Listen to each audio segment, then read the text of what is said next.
Hello again to another Agakala Reacts, and today we will be watching Forests of Kansas from ABT Films. And I do have to say that I got this video for reaction because honestly, Kansas is a state of Superman, isn't it? And that's usually like cornfields and stuff like that, flat place. I don't really know much about Kansas. It's part of the Great Plains, isn't it? And it's a farming communities there, and I would not think that there would be forests, but obviously there are places there probably are, so why wouldn't it be? So I want to see where they are and how they look, so let's just watch. A complaint I often hear in regards to Kansas tourism is that there's no trees in Kansas, or that there's nowhere to get lost in the woods here. It's a shame that more people aren't aware of the Chautauqua Hills region, a heavily wooded area 50 miles long by up to 10 miles wide in southeast Kansas. This physiographic region consisting of rolling hills capped by sandstone. Let's see. A heavily wooded area 50 miles long by up to 10 miles wide in southeast. Yeah, well, compared to the rest of Kansas, that is a rather small part. But I do have to remember, this is Kansas. This is not small województwo in Poland, so probably this part like this will be size of the województwo in Poland. Oh, Eureka! Oh, here, sorry. Let's see, this way. So, if that compared to the rest of the state, it's really small, but 50 miles by 10, it's actually not that small, I think. Because what mile is like 1.5 kilometers, so 50 miles, that would be 75 kilometers. And that would be like by 15, so that's quite long, quite big forest, but basically it's just that's, if you compare to the rest of the, it's just kind of like, oh look, I never finished my thoughts as well. So it's like, comparing such a small thing, it's kind of like, I'm guessing a lot of people from Kansas doesn't know about this forest either. And this is the first time that I realized that Kansas City is in the border. That's interesting. Okay, let's go back. Okay, let's keep going. Kansas. This physiographic region, consisting of rolling hills capped by sandstone deposited during the Pennsylvanian period, coincides with an ecological region known as the Cross Timbers. The Cross Timbers are an area interspersed with prairie grasses and hardwood trees that span from northern Texas all the way to southern Kansas. The impact this area has on Kansas tourism is significant, because several state parks and lakes exist within or near this region. It's an excellent place to view a variety of flora and fauna, and it's only a short drive from some of Kansas's biggest metropolitan areas, such as Wichita or Kansas City. In this film, we'll focus on exploring the Chautauqua Hills on Highway 160 between Elk Falls on the western edge of the region and Elk City Lake on the eastern edge. There's an array of landmarks to discover along this scenic drive, so buckle up and enjoy today's adventure in the forests of Kansas. I guess if someone grew up in that area and see all those forests and stuff, and every time you're watching something in TV or a movie or something like that with Kansas and just showing just the fields, that doesn't look like Kansas. That would be my way of thinking, I think.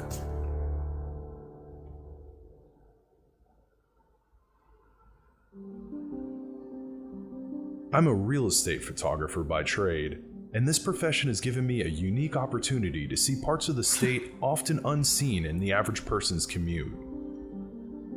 One resource that accompanies me on my assignments is the book Roadside Kansas by Rex Buchanan and James McCauley.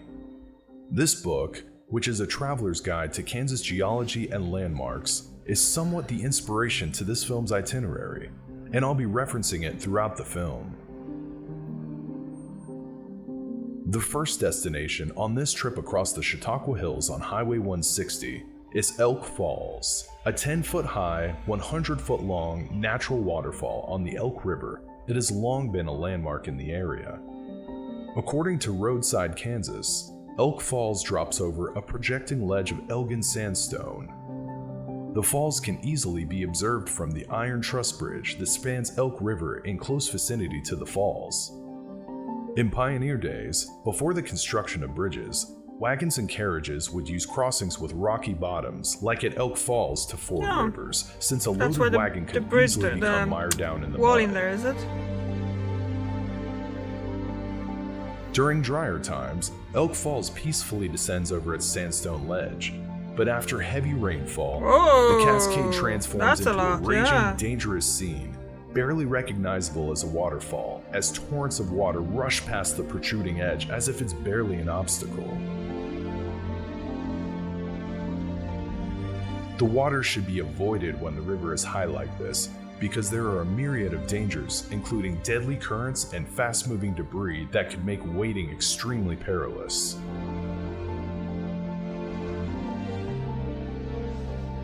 The washer machine effect at the base of the falls would also be a death trap for anyone swept over the drop, as thousands of pounds of water create a whirlpool cycle that is impossible to escape.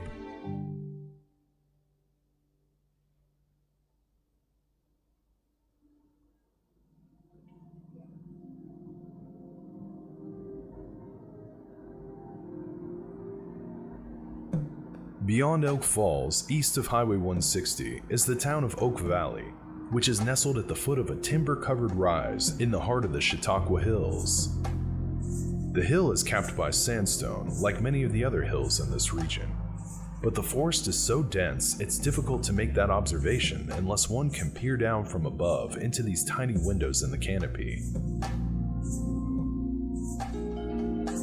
If you head north on Union Road in Oak Valley, an old schoolhouse erected in 1882 still stands today on the west side of the road. It's a really good Built condition, from local stone, this schoolhouse was also used as a meeting place for the town of Oak Valley and doubled as a place of worship in its early days.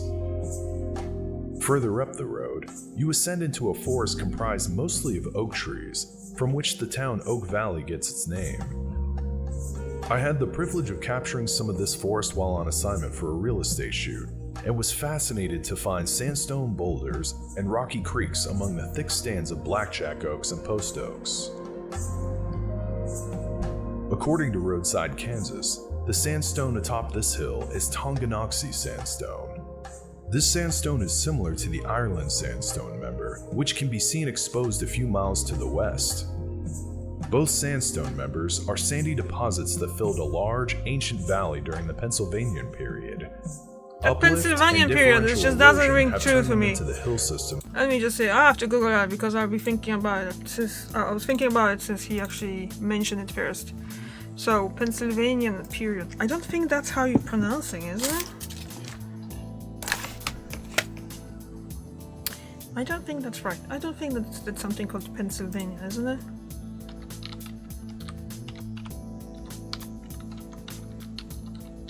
Unless it's something recent. There it is! Huh! Pennsylvanian subperiod. Yeah. Okay, guys. Pennsylvanian subperiod, second major interval of the Carboniferous period lasting from 323.2 million to 298.9 million years ago. The Pennsylvanian is recognized as a time of significant advance and retreat by shallow seas. Many non-marine areas near the equator became coal swamps during the Pennsylvanian. I never knew that. How did I miss that? Oh, you know what? I know. I know why I missed it.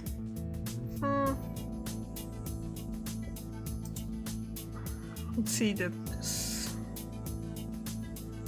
Ugh. Permian, Caesarean. I think the problem is with the fact that I learned that in Polish. Let's see. What do Wikipedia and in Polish have to say? Pennsylvan, so it's similar, but it's carbon. Okay.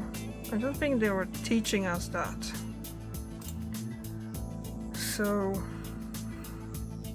yes. Okay, that makes sense now. Yeah, okay. You can go back. So there is Pennsylvanian period, and I was obviously mistaken. This is another timeline mistaken on this time of recording. You can watch one yesterday, and my rant about calling Keisha a TikTok singer, without realizing that TikTok is actually the title of her song. Alright, let's go. Let's go back. That they are today.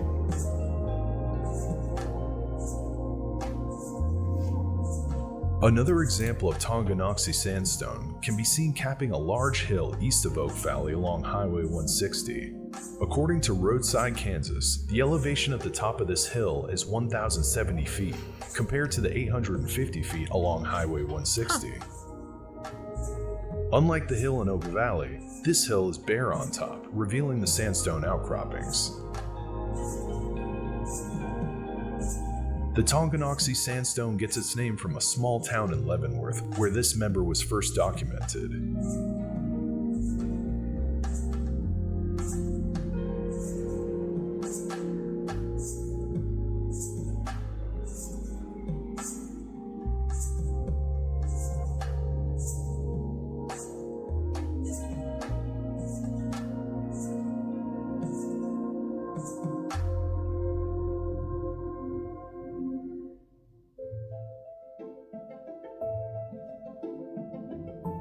To the east, the last stop along our tour of the Cross Timbers takes us 2 miles north of Highway 160 to Elk City Lake in Montgomery County.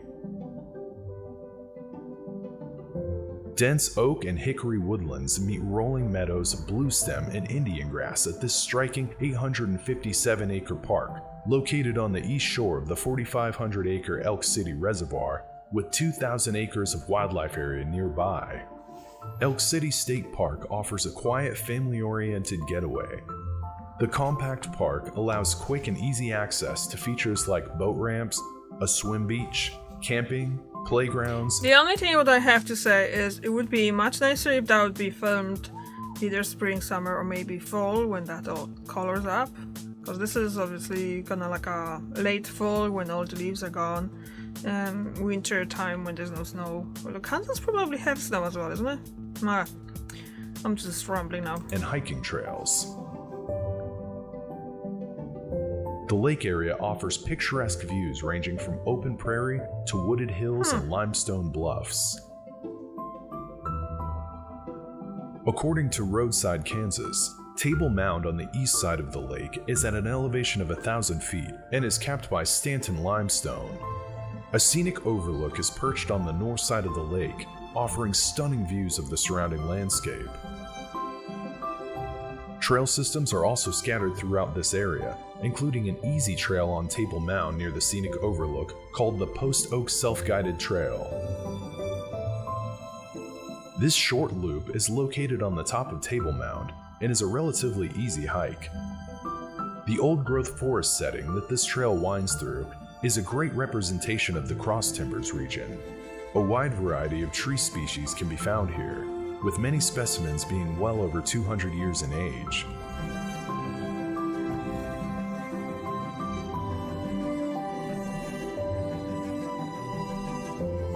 Another more challenging trail on the northwest side of the city lake is known as Elk River Trail. This 15-mile point-to-point trail is very popular for backpacking, birding, and camping. The trail is open year-round and is beautiful to visit any time, though I prefer to visit in the fall or winter to avoid ticks and poison ivy. The trail offers panoramic views from the tops of many limestone bluffs and crosses several small streams and ravines as it winds through narrow canyons under rock overhangs next to vertical rock walls, boulder fields, and cave-like formations. The trail has blue blazes and mile markers to make navigation easy. Deer and other wildlife are plentiful in this area, and usually easy to spot near dusk. Elk River Trail is one of those locations in Kansas that makes you wonder if you're still in the state. That's probably why locals refer to this area as the Baby Ozarks, which is a mountain system found in Missouri and Arkansas to the east.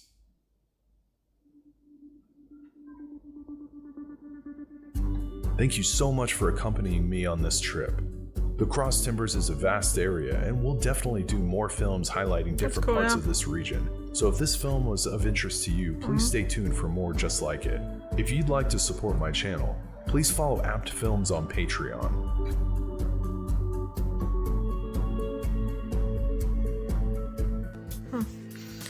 So, another interesting eye-opening video about...